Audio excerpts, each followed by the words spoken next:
राधे मित्रों, किशोरी क्रिएशन से मैं सपना शर्मा आप सभी का हार्दिक स्वागत करती हूँ आपके अपने चैनल पर। दोस्तों, आज के वीडियो में हम आपको वैशाख मास में सुनी जाने वाली गौरैया की कहानी सुनाएंगे, जो श्रीमद् भागवत कथा से ली गई है। ये एक छोटी सी चिड़िया की दृढ़ निश्चय की कहानी है। आइए सुनते हैं गौरैया की कथा। एक गौरैया थी जिसने समुद्र के किनारे पर छोटे से गड्ढे में जो है अपना घोंसला बना रखा था। उस घोंसले में उसने 2 अंडे दिए। वह अंडों को छोड़ करके सुबह उनके लिए दाना पानी लेने के लिए चली जाती थी और शाम को दाना पानी लेकर के आ जाती थी। इसी तरीके से बड़े आराम से दिन व्यतीत हो रहे, इसी तरीके से जो है दिन निकल रहे थे। अब एक दिन की बात है कि वह हर रोज की तरह चिड़िया जो है अपने अंडों को छोड़कर दाना पानी चुगने के लिए चली गई। अब शाम होते ही चिड़िया जो है अपने घोंसले के पास लौटी तो उसने देखा कि ना ही तो वहां पर चिड़िया के अंडे हैं, ना ही वहां पर घोंसला है। अब वह छोटी सी चिड़िया जो है अपने ना तो अंडों को ना घोंसले को देख करके उदास हो गई। उसे ना तो उसे अंडे ही पाए, ना उसे घोंसला पाया, तो वह उदास हो गई और इधर उधर ढूंढने लगी। जब उसको आसपास कहीं पर भी अपने अंडे और घोंसले नहीं दिखाई दिए तो उसने समुद्र से पूछा कि हे समुद्र जी, क्या आपने मेरे अंडे और घोंसले देखे हैं? तब समुद्र ने जो है हंसकर जवाब दिया कि वह छोटी मोटी चीज़ों की तरफ ध्यान नहीं दे। अब जो है समुद्र जोर जोर से हंसने लगा। चिड़िया जो है सब कुछ समझ गई और वह बोली, हे समुद्र, तुम्हारे जल के प्रभाव से जो है मेरे छोटे छोटे अंडे तुम्हारे जल के अंदर चले गए हैं। अगर तुम अपने जल को समेट लो तो मैं तुम अपने अंडों को बाहर निकाल लूंगी। उसने समुद्र से प्रार्थना करी, पर समुद्र ने कहा कि नहीं, ऐसा नहीं हो सकता। तब चिड़िया ने समुद्र से कहा कि अगर तुमने मेरे अंडों को वापस नहीं किया तो मैं तुम्हारे सारे समुद्र का पानी जो है सुखा दूंगी। समुद्र जो है चिड़िया की बात सुन करके हंसने लगा और बोला, तुम नन्ही सी चिड़िया हो और मैं एक विशाल समुद्र हूँ। तुम कई जन्मों तक जो है मेरे जल को नहीं सुखा सकती। कई जन्म ले लोगे पर मेरे जल को तुम जो है नहीं सुखा सकती।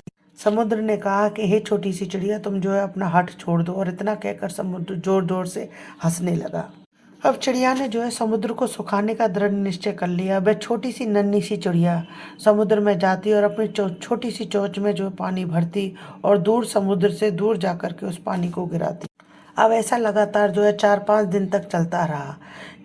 अब चिड़िया ने 4-5 दिन से जो है कुछ भी नहीं खाया था। कुछ भी नहीं खाने के कारण चिड़िया जो है कमजोर पड़ गई थी और कुछ पक्षी जो है चिड़िया को यह कार्य करते हुए देख रहे थे। अब वो सभी पक्षी जो है नन्ही गौरैया के पास आए और उससे जो है समुद्र सुखाने के कार्य करने के कारण को पूछा। अब उस नन्ही गौरैया ने जो है सारी बात जो है उन पक्षियों को बताई, लेकिन पक्षियों ने गौरैया को बहुत समझाया कि वो ऐसा ना करे, लेकिन गौरैया का दृढ़ निश्चय तो जो अटल था। तब नन्ही गौरैया ने उन पक्षियों से कहा, अगर आप लोगों को मेरी मदद करनी है तो ठीक है, नहीं तो मुझे जो है आप मेरा कार्य शांतिपूर्वक करने दो। उस नन्ही गौरैया की बात सुनकर पक्षियों के झुंड में से एक वृद्ध पक्षी ने कहा कि समस्या जो है बहुत गंभीर है। हम सबको मिलकर जो है पक्षियों के राजा गरुड़ देव के पास जाना चाहिए और गरुड़ देव जी ही जो है हमारी इस समय पर मदद कर सकते हैं। और सभी पक्षी मिलकर के जो है गरुड़ देव जी के पास पहुंचे। सभी पक्षियों ने मिलकर के जो है गरुड़ देव जी को सारा वृत्तांत सुनाया। सभी पक्षियों की बात सुनकर के जो है गरुड़ देव ने कहा कि हमें भगवान विष्णु के पास जाना चाहिए, क्योंकि भगवान विष्णु की आज्ञा को जो है समुद्र देव भी नहीं नकार सकते। अब गरुड़ देव सभी पक्षियों के साथ में जो है भगवान श्री हरि के पास गए और उनसे कहा कि हे भगवान, हे हरि विष्णु, पृथ्वी पर एक नन्ही सी गौरैया है जिसके अंडे जो है समुद्र के जल की लहरों के कारण समुद्र में समाहित हो गए हैं। अब उस नन्ही गौरैया ने जो है दृढ़ निश्चय किया है कि वह अपने अंडों को प्राप्त करने के लिए समुद्र के जल को जो है सुखा देगी। हे हरि, ये कदापि संभव नहीं है, लेकिन आप भी जानते हैं एक माँ के अंदर जो है अपने बच्चों के प्रति अनंत ममता होती है। हे प्रभु, अगर समुद्र ने जो है उसके अंडे वापस नहीं किए तो एक माँ के अंतर्मन को जो है बहुत ठेस लगेगी। वह नन्ही गौरैया तो निरपराध है। हे परमपिता परमात्मा, आप तो तीनों लोकों के स्वामी हैं और आपकी आज्ञा का पालन जो है समुद्र अवश्य करेगा।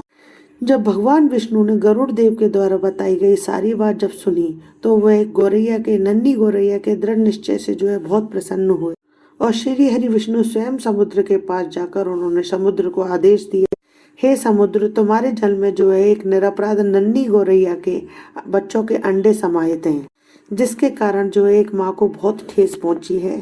अब मैं तुम्हें आदेश देता हूँ कि तुम जो है अपने जल को समेट लो, जिससे इस नन्ही गौरैया के अंडे जो है उसको मिल सके। अब समुद्र ने जो है भगवान श्री हरि को प्रणाम किया और उनकी आज्ञा मिलते ही अपने जल को जो है समेट लिया। जिससे जो है उस नन्ही गौरैया को उसके अंडे वापस मिल गए और एक माँ की ममता और उसके दृढ़ निश्चय की जो है जीत हुई। दोस्तों, इस कथा से जो है हमें ये शिक्षा मिलती है कि कोई भी कार्य जो है छोटा या बड़ा नहीं होता। यदि हम दृढ़ निश्चय कर लें तो कोई भी कार्य जो है भगवान की मदद से पूर्ण अवश्य हो जाता है। दोस्तों, आशा करती हूँ आपको मेरा ये वीडियो पसंद आएगा। यदि आपको मेरा ये वीडियो पसंद आए तो प्लीज़ मेरे वीडियो को ज़्यादा से ज़्यादा लाइक और शेयर करें। यदि आप मेरे चैनल पर नए हैं तो चैनल को सब्सक्राइब करना ना भूलें, पास ही में बेल आइकन को दबाएं, जिससे मेरे आने वाले हर नए वीडियो का नोटिफिकेशन जो है आपको मिल जाए। जय श्री कृष्णा दोस्तों।